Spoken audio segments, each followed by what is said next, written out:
কথা বলতেছি, প্রথমে আল্লাহর দরবারে শুকরিয়া জ্ঞাপন করছি। আল্লাহ আমাদের উপরে রহমত নাজিল করেছেন, এই ফ্যাসিস্ট হাসিনা সরকারের পতন ঘটিয়েছে। দ্বিতীয়ত, বিপ্লবী ছাত্র জনতাকে অভিনন্দন এবং শুভেচ্ছা। ধারাবাহিক লড়াই সংগ্রামের মাধ্যমে হাসিনার পতন নিশ্চিত করেছে। এই হাসিনার পতনের মধ্য দিয়ে আমাদের প্রাথমিক বিজয় অর্জন হয়েছে, কিন্তু এখনো আমাদের অনেক কাজ বাকি আছে। এই ফ্যাসিস্ট হাসিনার যারা দোষর ছিল রাজনীতি কিংবা প্রশাসনে, তাদেরকে চিহ্নিত করে বিচারের মুখোমুখি করতে হবে। এখন পর্যন্ত অন্তর্বর্তীকালীন সরকার হয় নাই, এইখানে যেন কোন সামরিক শাসন কিংবা কোন ভারত নিয়ন্ত্রিত সরকার প্রতিষ্ঠা না হয়।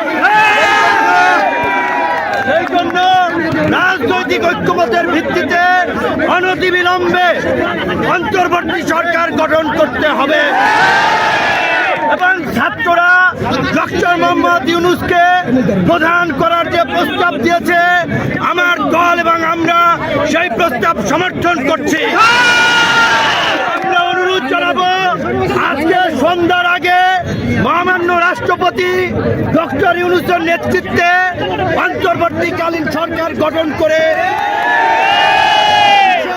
বিলুপ্ত পদের উপরে হামলার এদেশীয় এজেন্টদেরকে ব্যবহার করাটা চক্রান্ত করছে।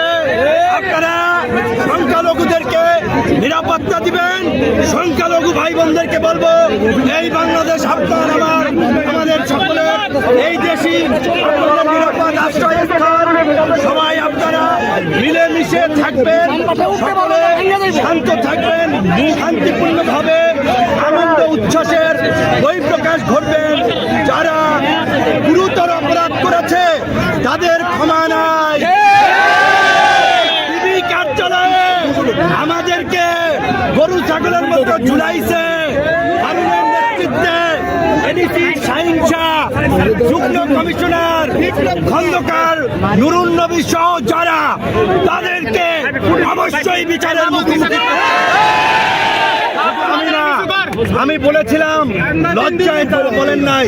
জামাতের সেক্রেটারি জেনারেল থেকে শুরু করে ফুটবলার আমিনুল ভাই, নীরব ভাই, বিএনপি জামাত বিরোধী দলের নেতৃবৃন্দকে গরু ছাগলের মতো পিটাইছে। প্রশাসনের মধ্যে এই দুর্বৃত্তদেরকে চিহ্নিত করে অবশ্যই চাকরিচ্যুত করে জেলে ভরতে হবে। আপনারা গণ অধিকার পরিষদের নেতা কর্মীদেরকে বলবো, অন্যান্য এই আন্দোলন সংগ্রামে অংশগ্রহণকারী দল ছাত্র জনতার সাথে মিলেমিশে এলাকার শান্তি এবং স্থিতিশীলতা রক্ষায় কাজ করুন। দুর্বৃত্তরা, দুষ্কৃতকারীরা যেন কোনো অঘটন না ঘটায়, আপনারা সেই বিষয়ে সতর্ক থাকবেন। আমি আমাদের রাজনৈতিক কার্যালয় পল্টনে গিয়ে আপনাদের সাথে শান্তিপূর্ণভাবে দেখা সাক্ষাৎ করে বাসায় যাব।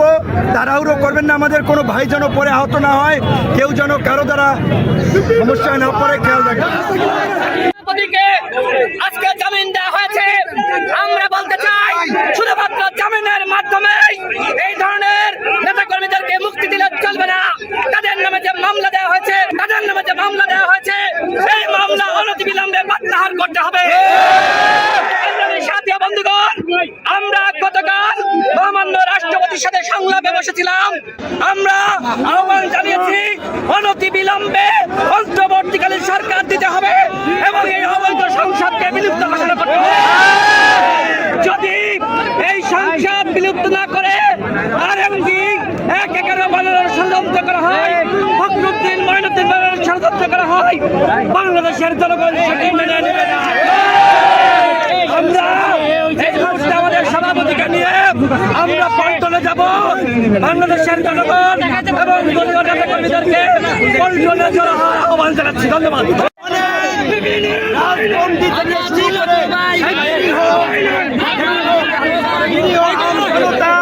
কারাবন্দী আছে, অনতিবিলম্বে নির্বাহী আদেশের মাধ্যমে মাধ্যমে তাদের সকলকে মুক্তি দিতে হবে।